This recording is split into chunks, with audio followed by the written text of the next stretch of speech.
Hey everybody, how's it going? I'm Sethum and welcome back to another episode of Raid Shadow Legends. Today the plan is to go and do the clan boss. I have got one key and I'm gonna do my bit for the clan and try and help with taking down the clan boss. After that, I don't know, maybe do some more grinding with regards to trying to level up some more champions. I'm not actually decided what to do after that, but that is the first part of this. So I'm gonna do the normal one. He's at 8%. I'll see how close I can get to taking him down.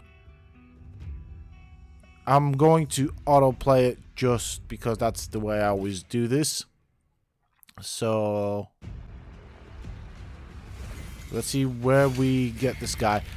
So again, I'm not going to, I mean, if my clan boss team isn't all that great.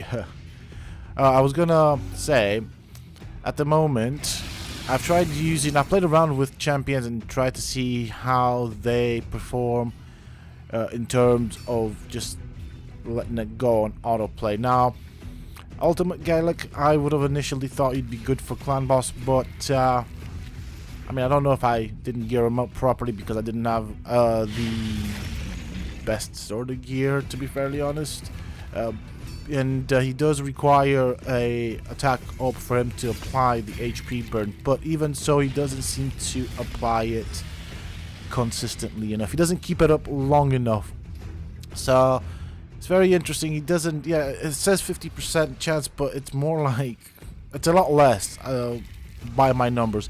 So yeah, I don't know what purpose I can find for Ultimate Gaelic. I'll have to have a look at him. But at the moment, I do have a HP burn champion. She does kind of keep it up fairly decent, as you can see. A lot better than Ultimate Gaelic, if I'm honest.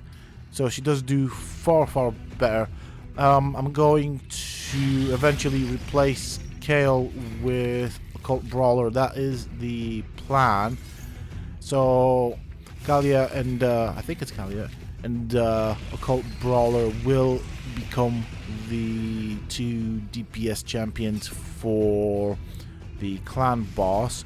And so that means what I'm going to be looking at in terms of artifacts for them is I'm going to try and give them lifesteal sets. For survivability, I am going to try and get them to go as fast as humanly possible, so somewhere around in the 170 range or as close as possible with the gear that I can get my hands on. What else can I put in? I'm gonna have to look at a weaken. Definitely want to weaken on him if I can, so I'll have to try and find a combination of weaken and attack down or defense down or something like that. We'll need a healer. At the moment, I'm using Flesh Terror, but I'll have to play around with other healers that I have. I would like a group healer with a revive on him, and then I think Valkyrie is going to potentially be in the clan boss team. I'm thinking that's gonna be helpful simply because of the shield and counterattack. The counterattack does do a lot. It does contribute to the damage that I make, so that's quite useful. It's between more or less Valkyrie and Miscreated Monster, so we'll have to see which one will fit that role better. I think that's the way I'm going to do it. I don't, yeah. So obviously that means I have to acquire gear for them. I have to level them up.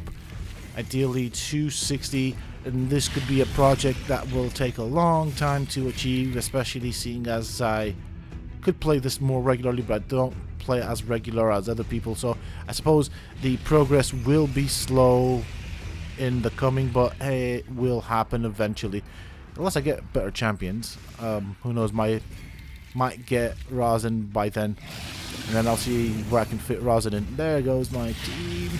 Goodbye. Sweet. Yeah, so that's what I'm looking at for the clan boss team based off of what I have.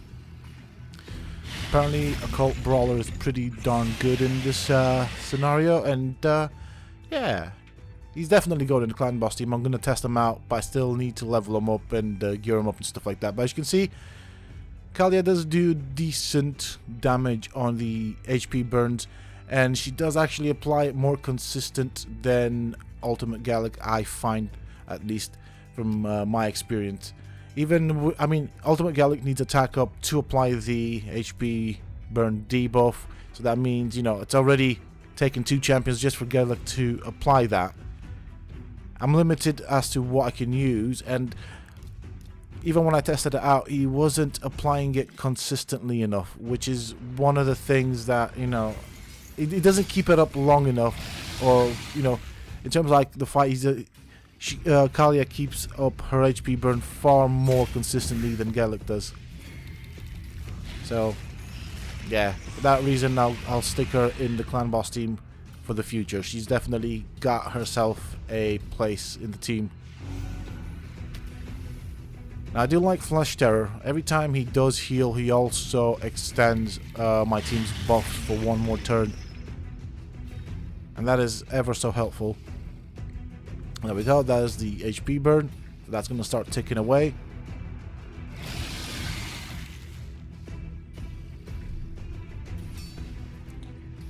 Now, I didn't want to use a Clan Boss key to just do that 1% damage that Clan Boss had left over. I'll leave that for someone else. I know I'm probably not going to do too much damage on this Clan Boss, but at least I'm doing my version, or my part in helping taken down.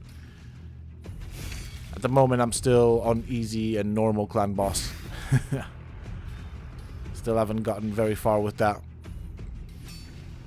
And I think a good portion of that is to the fact that I have kind of spread myself a bit thin with the stuff that I've been doing. I mean, it's been quite hectic for me the last couple of weeks, you know. I'm still recovering from it, still a bit busy, but I'm hoping that once I'm off for a week, I should get everything back into place, and things should go back to normal where it won't be as hectic. But at least for me, it's felt quite hectic recently, and obviously that kind of impacted the sort of content that I can put out. And because I do play Raid Shadow Legends quite a bit, I thought I'll just stick with this for now. I do want to diversify it and go back into doing some Ark and Conan Exile stuff. Yeah. I guess I've been enjoying this game as well, so that's the other thing. I've really been enjoying. For as grindy as it is, it's not that bad a game. It's a very... well, it's not a cheap game, let's put it this way. It's cost me quite a bit compared to other games that I've played. But I look at it as an investment in the channel. Potentially investment in the long run. Now, while I do make an okay amount of money off YouTube, it's not enough to actually go to do this as a full-time thing. But when that day does arrive, I will be looking at streaming.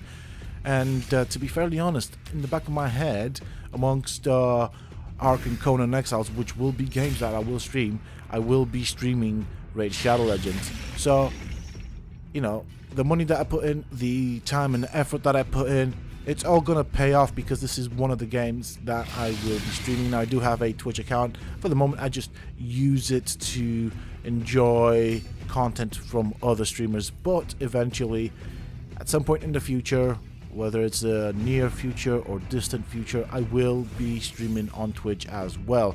Once I'm able to, the way it works out, I have a very weird rota at work, and it's on a 2-week basis, which allows me to do content for YouTube on my days off. Then I go to work for about 2 or 3 days depending on the week. Then I get like 2-3 days off. And those 2-3 days off, I spend my time making videos for the channel, and obviously covering those 2-3 days off, as well as the days that I'm at work, or at least try to, depending on, you know, everything else in life as well. If I were to do this thing on YouTube full time, I could easily cover content for the entire week, have a video a day, or a video per day per week, as well as stream. But unfortunately I can't do both of them, and I'm not going to go into streaming because I know I would not be able to do that consistent enough for people to enjoy, and it's just not right. You know, if I'm going to start streaming on Twitch, I do want to make sure that it is consistent, and it's very important to me to offer that sort of consistency to people that like to watch my content. Alright, Valkyrie is nearly down. Let's have a look at how much you there we go, there she is. Again, Kalia did quite well, just as good as Kale on the damage. Obviously Valkyrie did a bit better. That does mean, of course, when I do start looking at building a proper clan boss team, that Valkyrie's gear, artifacts by that I mean, will end up being changed out. Now Valkyrie's damage is also because she has a poison set, so she has a chance of applying poisons as well. It's just one of the things that I had loads of poison sets from the dragon farm, so I thought I might as well apply it to her. You know, the extra damage might help, especially seeing as I will be using her in the clan boss fights at that stage, or at this stage. Also, I'm very close to getting that sacred shard. Unfortunately, I've reached a point where no matter how much I level up champions in the campaign, or by any means, I'm not getting any more points. So I'm not really focused on the campaign and leveling up anymore. I do want to kind of spread my energy across multiple aspects of the game and try and enjoy it. I mean, just grinding out the campaign to level up champions can become quite dull after a while. So, you know, I'm trying to enjoy the game as well as grind it out. And I am so pleased with how well Queen Ava's doing. I finally have a consistent DPSer to, or damage dealer, to actually farm this campaign consistently, which is really good for me. I'm really happy about it. A bit salty for the fact that I put all that effort into getting Bellower up to 60 when I already had Queen Ava. I knew he was gear intensive for the purposes of farming this, didn't realize how gear intensive he was. But yeah, I mean, he's now 60, so I suppose I could probably try and use him in other aspects of the game, maybe dungeons. He's definitely not useful in the clan boss. So if I've put all that effort in trying to get him to that point, I'm gonna have to have a look at what I can do with him, where I can use him. I could probably use him in the keeps for the potions. Forgot what they were called now, what their name is, but I mean, all of his attacks are AoEs, and they have some nice debuffs, so maybe there's a place for him there. You know, so I like the block cooldown debuff, that's pretty neat. What else does he have? I think a decreased speed and decreased defense as well, if I remember correctly, something like that. So those debuffs might be helpful. And I'm more or less able to kind of do the last stage of all of the keeps anyway, so, you know, he can definitely have a seat there. Will not retire them just yet. So I think the rest of the video is just going to be me trying to level up the champions that I've got with me. Try and get these guys up to 40. Then I'll probably, after this, off camera of course, I'll look at what I have out in my roster, decide what else I'm going to work on, if I'm going to work on it, and then try and make some space so that I can then start 5-starring and 6-starring champions and working through that. That's going to be the next sort of plan. I'll probably do that off camera because that is where things get really grindy. There's also a dragon tournament that I need to kind of try and run. I'm not expecting to get too far with it. I do want to get some gear from that though. Once I've done that, I'll probably see what I want to keep in terms of gear and what I'm going to sell. I do need to clear some of that out. I do have quite a bit of useless gear. I mean, it's okay, but that's it. It's just okay for this level. It's not even going to help me very much anyways, so there's no point in keeping it, and if I can sell it for cash, that's going to be quite helpful. Especially at this point in time where I spent a absolute fortune in terms of silver on the shard openings. So I did open up 250 shards in total, which of course has left me somewhat broke. Not a good thing, not a good situation. Well, I'm going to have to build up that cash as I farm through the game, and I'm going to have to be very careful what I spend it on and not be wasteful. To be fairly honest, I have been a bit wasteful with it. I've been kind of sidetracking from what I wanted to do. So I've spent some cash on, I suppose, increasing the levels of certain bits of gear when I could have just avoided it and stuck to what I knew I could do. Obviously, that didn't yield any positive outcomes in that the gear that I leveled up with cash, with the silver, was for the faction wars. Now that ended up being a bit costly. I mean, not a lot, but for what I had, it was still a big spending. So again, I'm broke, and now I need to start building up my stockpiles of cash. I'm also going to start having to stockpile pretty much everything for later uses. I've got a lot of champions that need ascending. I've got a lot of champions that need gearing. That's all going to cost money. So, you know, the diversity in my roster has actually significantly increased. It's given me a lot of work to do, and I'm happy with that.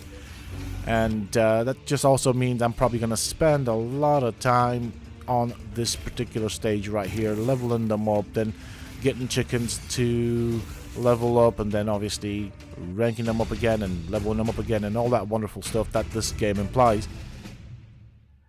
On the bright side though, I should have a decent stockpile of the mystery shards, which are a good thing to have. They still have their uses. If you've watched my shard opening video, I have found a good use for them, and it does help with increasing the chances of getting those legendary champions. So that is something that I'm gonna carry on forward.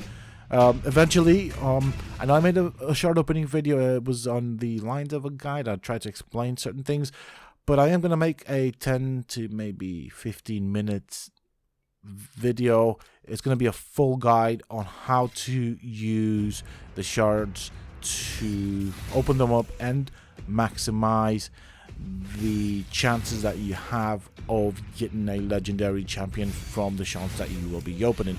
I'm going to cover everything in that video. There's a lot to cover for a 10 to 15 minute video, so I'm going to have to design a format trying to make it easy for everyone to understand. So I'm going to be looking at that, but that's going to be at some point next week, just because of how much work it'll take. I'm going to have to compile different things, put them together, numbers and all those sort of things, so that people understand why the mystery shards and opening them before is actually so important. Obviously, this probably will be the last couple of fights I'm going to do here before I end the video. I'm trying not to go too far over 20 minutes. It does tend to get a bit boring just watching the same thing over and over again. And I suppose, like I said in previous videos, this is just my version of streaming where I don't really have the time to actually stream consistently. So I'm just making a gameplay video, trying to keep you guys entertained and kind of give you something to look forward to. With that being said and done, I am going to end the video here. Actually, it's I just looked at the clock, and I've been doing it for 20 minutes. So with that being said and done, I hope you have enjoyed it. If you have, please don't forget to support me in the channel by hitting that like button, subscribe to the channel if you're new and haven't already for more similar content from myself. And if you have just subscribed, don't forget to check out my other videos here on this channel. Who knows, you might just enjoy them. And don't forget to hit that bell icon so that you get notified when I upload new videos and content to the channel. Also, for those interested, you can always find me on the Setopia Discord. Links to this you can find down below in the video description, as well as in a pinned comment from myself. Until next time, stay safe, folks.